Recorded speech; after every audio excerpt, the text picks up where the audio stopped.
Magandang tanghali sa lahat, Luzon, Visayas, Mindanao. Nagbabalik po tayo sa ating YouTube channel po, Samuel Soriano Vlog, at saka sa ating FB page po. Mayroon na naman tayong pag-uusapang barya andito sa ating harapan. Ayan po, nakikita nyo po, nasa ating harapan. Pansamantala, tignan muna natin yung ating word coins. Mayroon ho tayo ritong, ayan po, 1 halalas Saudi. Meron naman tayo ritong Elizabeth, ayan, 25 cent Canada.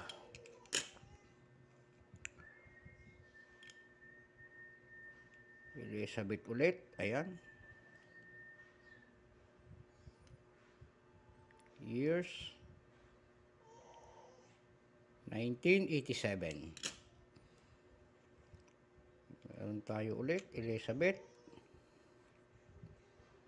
ayan po, word coins po ito, word coins, ayan, 2008. Elizabeth ulit, ayan, 5 cent. Iba-ibang portrait. Meron tayo ritong Elizabeth ulit, 2017. Iba yung portrait din.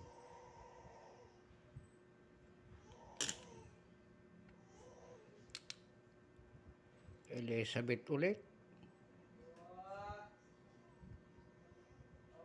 1998. Ayan po, 2 pence. Ayan yung ating mga word coins. Dumako naman tayo dito sa ating topic. Tatlong klase po. Tatlong klase lang. Yung wala ng halaga, kung tawagin nila, 10 centimo. Ayan po, 10 centimo, 1995. Ayan po, 10 centimo po. Ganda pang coins, 1993, yung tinatag ang date ng paggawa nito ng Bangko Sentral. Ayan po ang kanyang likod. Ito po ang kanyang harap, 10 centimo, Republika ng Pilipinas. Bago tayo magsimula, kilalanin muna natin ang coins na ito. Issue, Philippines. Period, Republic, 46, up to date. Type, standard circulation coins. Currency, piso. Years, mula 1995 hanggang 2017. Composition, copper nickel. Ang kanyang bigat, 2.5 grams. Ang kanyang diameter, 17 millimeters. Ang kanyang thickness, 1.67 millimeters. Orientation, middle alignment. Reference number, KM-270. Ayan po. 1995 po. Ang 1995 po na ito, no mint mark. Wala siyang mint mark. Ayan po. Yung ginawa nito ng Bangko Sentral, yung kanyang percent ay 27%. Ayan po. 27%. 2 piraso lang po yung atin. Mayroon tayo rito 2 piraso. Pero magagandang klase. Ayan po. Presyo na. Yung extra pay niya is 15 pesos. Ayan. Yung almost uncirculated niya ay 20 pesos. Yung uncirculated is 39 pesos. Yung kanyang price appraisal po ito.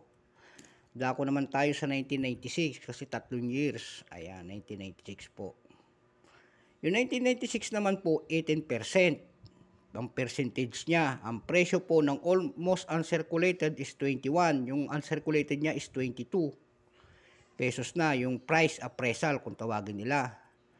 Dako naman tayo rito sa 1997. Ayan po, 1997. Ayan. Yung 1997 naman po is 34% ang ginawa ng Bangko Sentral. Ayan. Nagtutuling na. Ang kanyang almost uncirculated nito po ay 21 pesos. Ang uncirculated po ay 22 pesos. Dumako naman po tayo doon sa ano niya, sa numista.com. Yan, sa numista.com natin. Doon sa numista, nakalagay doon sa kanyang price. Mayroon na nagbebenta doon ng 1995 hanggang 2007 ng $12.93. Ayan po. Dako naman tayo doon sa eBay. Ayan po. Yung 1997 nila na binibenta nito, ito. Ito, 1997. Ito po yung 1997. Ang benta doon po ay $7.70. Ayan.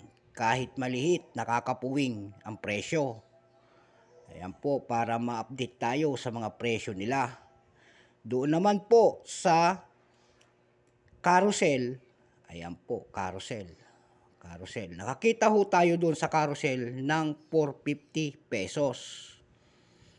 Ayan po, 50 pesos. Sa eBay naman, yung 1996 hanggang 1997 to 1995, mayroong presyo po na 56 pesos, 84 pesos, at saka $0.99. Ayan po, para maliwanagan tayo dito sa mga price nito. Ayan. Ayun, dumako naman tayo sa ano. Ayan po, ang presyo niya. Ngayon, dumako naman tayo doon sa aking bibilin nito.